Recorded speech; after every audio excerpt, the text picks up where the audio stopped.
السلام عليكم ورحمة الله وبركاته. ازيكم حبايبي؟ عاملين ايه؟ وحشتوني كتير كتير كتير كتير. جاي لكم فيديو جديد، وقبل ما نبدأ الفيديو هنصلي على الرسول ونسمي الله. فيديو طبعا يعني ايه مش طويل، سريع يعني، بسيط جدا وسريع. هو ناس حبايبي يعني ناس عزاز على قلبي وحبايبي كده قالوا لي انا نفسي يعني اكل من ايدك المعمر اللهم صل وبارك مسقعه عايزينها سبايسي وبطه. طبعا انا ما كدبتش خبر بصراحه، عملت لهم اللي هم عاوزينه، الف هنا على قلوبهم. طبعا انا عملت المسقعه قبل كده على القناه والبطه، وكمان عملت المعمر قدامكم. اللي عايز يشوف ينزل على الفيديوهات بتاعتي ويشوف ايه الوصفه بتاعتي. تمام يا قلبي. حبيت اشارككم معايا بقى واوريكم يعني انا عملت ايه. فانا عايزه اتكلم معاكم كلمتين كده حبايب قلبي. طبعا انا زعلانه منكم بصراحه، انتوا ما بتحطوش البصمه وبتنسوها، واللي بيشاهد ممكن ناس ما تشاهدش وتقوم رميه الكومنت وتمشي، وممكن تشاهدوا وتكتبوا الكومنت وتنسوا البصمه. فالبصمه دي مهمه يا جماعه، مهمه جدا جدا.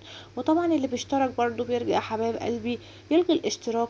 طبعا انا ممكن اتاخر عليكم، ان انا ممكن ارد على الرد، يعني ممكن اتاخر عليكم على الرد، بس انا ما بنساش حد. اول ما بشوف اي حد عندي بدخله فورا ما بكدبش خبر بصراحه. انا من نوع والله العظيم، انا في شغلي يعني اللي متابعني من زمان عارفني، في شغلي ما بسيبش حد. اول ما بشوف اي حد عندي بقوم ايه بما يرضي الله، والله العظيم اقسم بالله العظيم بما يرضي الله بشاهد للاخر. ولو الفيديو طويل بشاهد لمدة 5 دقايق فقط، وبحط البصمة قبل كل شيء.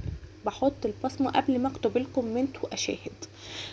ورب الكعبة انا ما بكذب عليكم، انا نفسي انتوا تعملوا نفس الشيء معايا. يعني يا جماعه، يعني حرام جدا الاقي الكومنتات كتير والاقي البصمات قليله والمشاهدات عددها قليل. فانا زعلانه بجد. ففرحوني بقى، علشان انا والله العظيم بيسعدني جدا بصمتكم وكومنتاتكم الحلوه، وبيسعدني جدا ان انا يعني اشوفكم عندي على قناتي، وببقى مبسوطه بيكم جدا جدا جدا. فبس كده، انا حبيت ان انا اقول لكم واعرفكم انا زعلانه، علشان مش هينفع ان انا اكون زعلانه وما اقولكوش، يعني اكون زعلانه كده من حد وما اقولوش، لازم اقول. فخلاص كده انا خلصت كده وعملت المعمر. بسم الله ما شاء الله، شفتوا بنات مفلفل ازاي وجميل، روعه روعه روعه روعه. هعملهولكوا تاني كله، يعني هعملهولكوا تاني على القناه باذن الله تعالى، عشان كان الفيديو مثلا كنت مستعجله وما كانش في وقت ان انا اصور، وانتوا عارفين ان التصوير دوت بياخد وقت وحاجات صعبه كده، انتوا عارفين يعني. فان شاء الله هعمل لكم المعمر تاني بحاجه مختلف عن الاول، يعني عن الفيديو اللي فات ان شاء الله. نبقى مع بعض وهنشوف المعمر بطريقة تانية غير الفيديو اللي انا نزلته قبل كده. وخلاص كده حبيب قلبي، مع الف سلامة، باي باي.